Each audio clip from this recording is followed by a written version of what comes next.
जय श्री राम। आज की कहानी है परियों से भेंट। एक बार विजयनगर के राज दरबार में एक यात्री राजा कृष्णदेव राय से मिलने के लिए आया। पहरेदारों ने राजा को उसके आने की सूचना दी।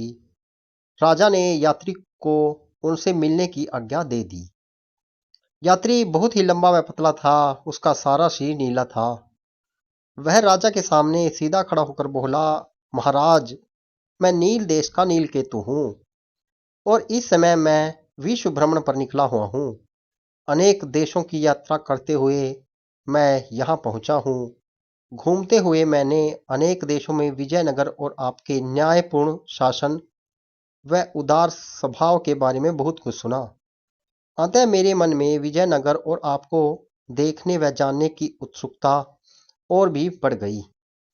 इसलिए मैं आपसे मिलने व विजयनगर साम्राज्य को देखने की अभिलाषा से यहाँ आया हूँ। राजा ने यात्री का स्वागत किया और उसे शाही अतिथि घोषित कर दिया।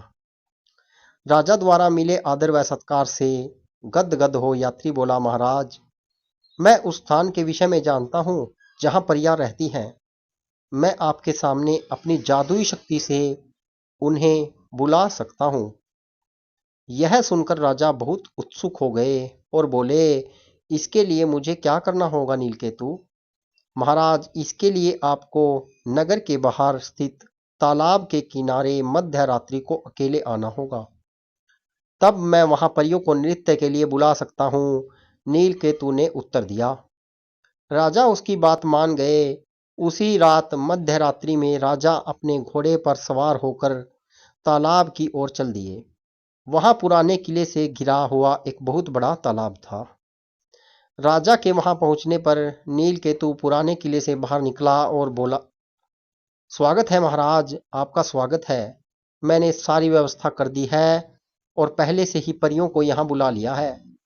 वे सभी किले के अंदर हैं और शीघ्र ही आपके लिए नृत्य करेंगी।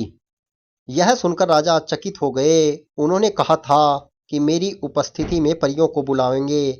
यदि महाराज की यही इच्छा है तो मैं फिर से कुछ परियों को बुला दूंगा।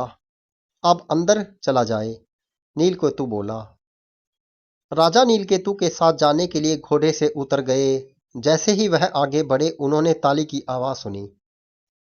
शीघ्र ही उन्हें विजयनगर की सेना ने नीलकेतु को भी पकड़कर बेड़ियों में बांध दिया।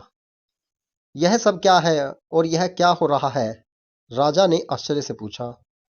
तभी तेनालीराम पेड़ के पीछे से निकला और बोला, महाराज, मैं आपको बताता हूँ कि यह सब क्या हो रहा है। यह नीलकेतु हमारे पड़ोसी देश का रक्षा मंत्री है। किले के अंदर कोई परियां नहीं है।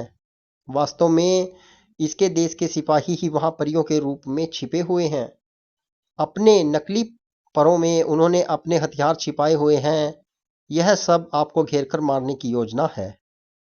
तेनालीराम, एक बार फिर मेरे प्राणों की रक्षा के लिए तुम्हें धन्यवाद, परंतु यह बताओ कि तुम्हें यह सब कैसे पता चला? राजा बोले।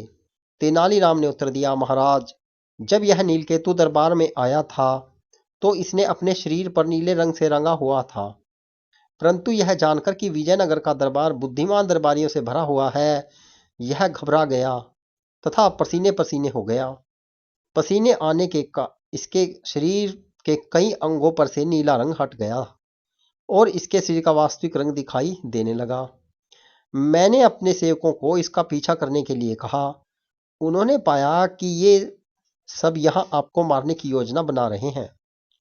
राजा तेनालीराम की सतर्कता से प्रभावित हुए और उसे पुनः धन्यवाद दिया।